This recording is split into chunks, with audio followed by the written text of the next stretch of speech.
Assalamualaikum warahmatullahi wabarakatuh. Salam sejahtera untuk kita semuanya. Salam sehat. Saya akan melanjutkan seperti yang sudah saya sampaikan sewaktu membahas rancangan acak lengkap, yaitu uji beda atau uji beda rata pengaruh perlakuan. Ya. Dalam hal ini, pada kesempatan ini yang akan saya sampaikan adalah uji beda nyata terkecil atau BNT. Baik saudara-saudara, uji beda nyata terkecil atau BNT atau biasa disebut juga dengan LSD atau LSDTM, ini tergantung sumber buku beda-beda, yaitu less significant different test method. Kalau dia pakai LSDTM, kalau LSD saja less significant different. Merupakan uji lanjutan setelah analisis ragam atau uji F. Dilakukan uji ini jika hasil analisis ragam F hitung itu lebih besar dari F tabel. Ini mutlak ya. Karena kalau F hitungnya kecil dari F tabel tidak perlu dilanjutkan, stop, tidak usah lanjut uji beda. Dari hasil F tabel itu menjadi pedoman, patokan untuk kita melakukan uji lanjut atau tidak. Artinya kalau F hitung besar dari F tabel, hipotesis 1 diterima. Jadi ada pengaruh titik-titik terhadap titik-titik, tergantung dari apa yang kita perlakukan. Misalnya ada pengaruh dari pemanasan terhadap mutu buah X misalnya. Kemudian tidak ada pengaruh, kita menolak H0 biasanya kalau F hitung lebih besar dari F tabel. Jika hasil F hitung tidak nyata, tidak ada pengaruh, maka hampir pasti hasil uji BNT juga tidak berbeda. Kalau F hitung besar dari F tabel itu minimal ada sepasang gugus data dari perlakuan, rata-ratanya itu berbeda. Misalnya antara perlakuan A dengan B, perlakuan A dengan F, atau C dengan D, minimal ada sepasang yang tidak sama. Jika F hitung besar dari F tabel, seperti saya sampaikan tadi, itu minimal ada sepasang gugus data yang tidak sama. Perlu dilakukan uji lanjut atau uji perbandingan ganda atau uji beda. Apa gunanya? Untuk melihat perlakuan mana yang baik. Ya, jadi bukan untuk melihat pengaruh lagi, untuk melihat perlakuan mana yang baik, ya, yang akan bisa untuk direkomendasikan dalam aplikasinya. Sebelum uji beda, hitung dahulu KK, koefisien keragaman. Untuk standar uji beda apa yang akan digunakan.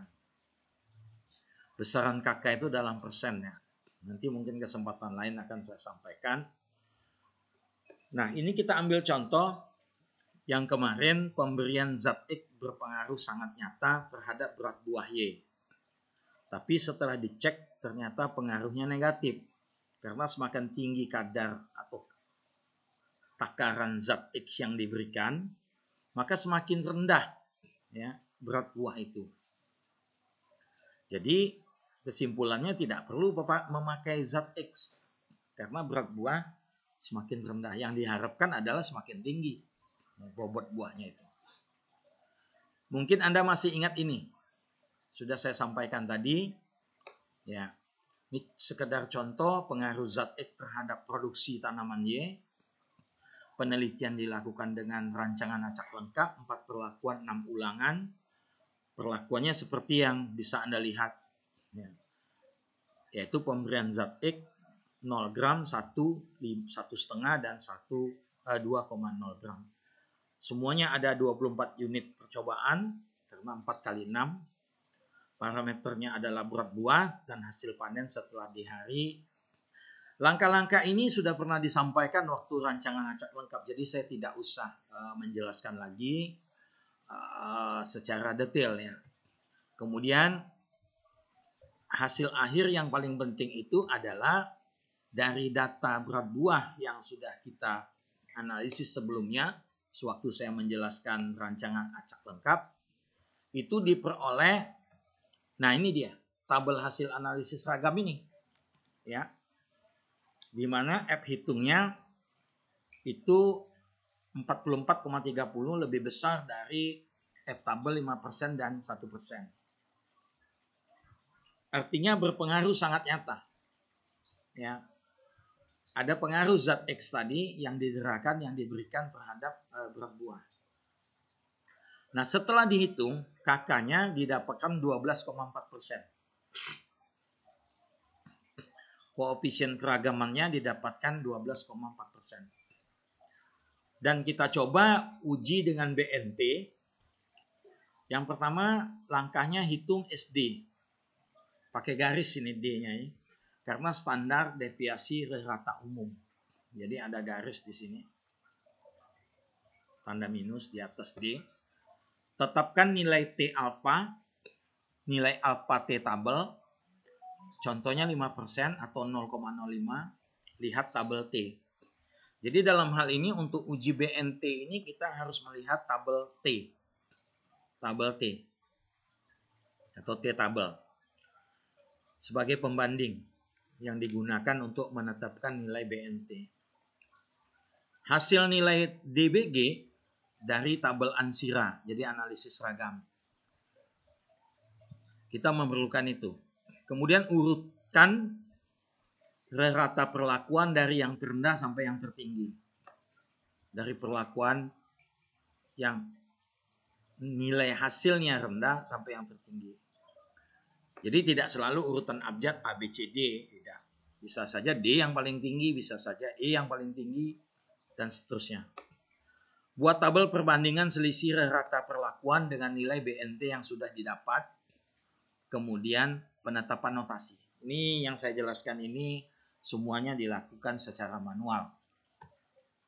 Nah, SD yang akan kita butuhkan itu standar deviasi rata umum. Itu didapatkan dari hasil dari akar 2 kali KTG. Dibagi dengan ulangan. Jadi SD sama dengan akar 2 KTG dibagi R. Dibagi dulu baru diakarkan. Jadi KTG atau KTS, kuadrat tengah sisa atau kuadrat tengah galat dikali 2. Dari mana kita dapat KTG? KTG itu ada di tabel ANSIRA. Dikali 2 dibagi R baru diakarkan. Dalam kasus kita ini didapatkan 0,15 SD-nya. Nah, itu digunakan untuk sebagai pengali nilai tabel T yang sudah kita dapatkan atau sudah kita lihat dari tabel T. Di mana T alfa, DBG itu sama dengan T 0,05 kali 20. T alfa, DBG itu sama dengan T 0,05 DBG-nya 20. Ya. Nah, setelah kita lihat tabel T, didapatkan nilai 2,086 dikali 0,15 SD tadi 0,15. Maka didapatkan BNT-nya adalah 0,31. Nah, angka ini 0,31 ini, hasil ini, inilah yang akan kita gunakan sebagai pembanding dengan selisih rata perlakuan dari tiap ulangan. Selisih rata perlakuan dari tiap perlakuan. Ya. Kita gunakan untuk pembanding selisih rata perlakuan dari tiap perlakuan. Nah, kita urutkan dulu. Ternyata yang paling rendah adalah D. Kemudian C, kemudian B, kemudian A. Jadi D, C, B, A. 1,58, 1,60, 2,30 dan 3,10. Itu perlakuan sudah kita urutkan. Kemudian kita membandingkan selisih rata perlakuan dengan BNT alfa 5%. Nah, ini cara manual, saudara-saudara, supaya lebih gampang. Kalau sudah mahir mungkin dengan tabel saja.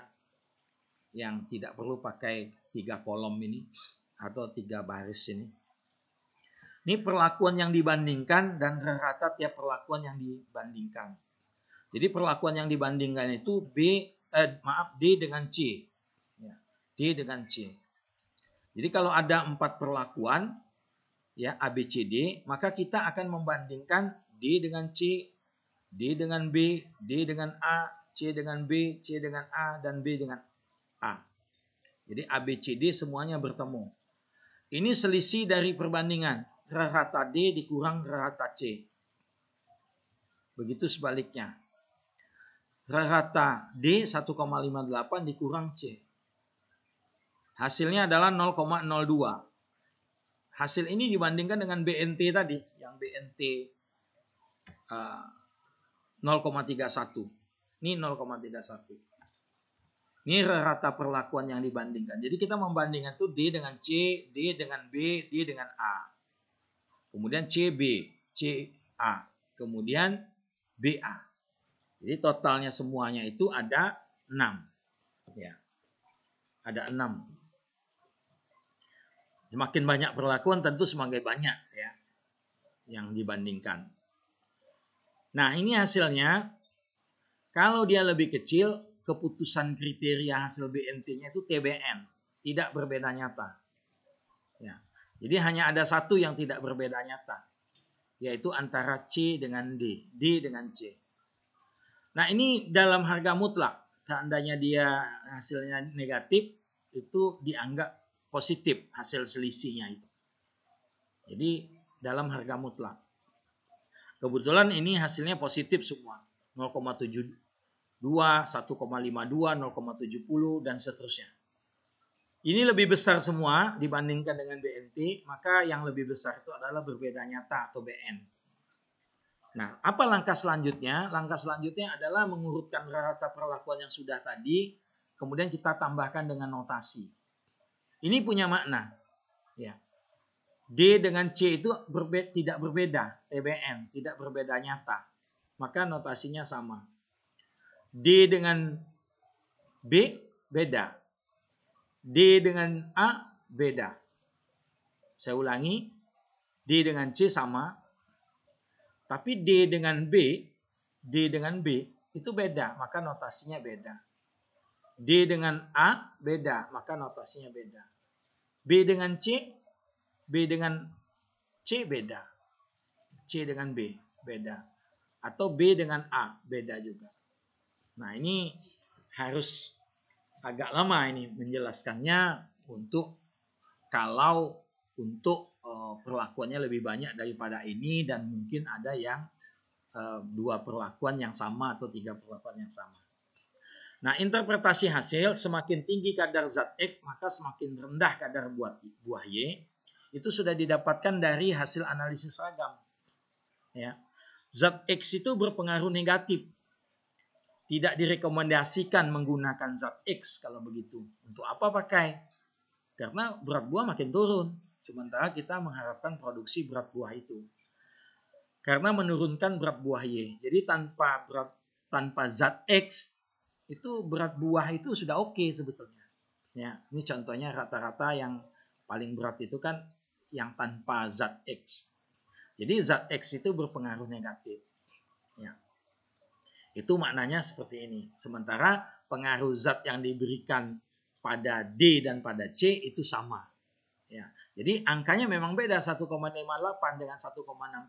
Tapi ini maknanya di mata statistik BNT ini adalah sama. Ya. Baik, itu yang saya sampaikan. Terima kasih, mudah-mudahan bermanfaat. Sampai jumpa nanti di rancangan acak kelompok. Assalamualaikum warahmatullahi wabarakatuh. Mudah-mudahan bermanfaat.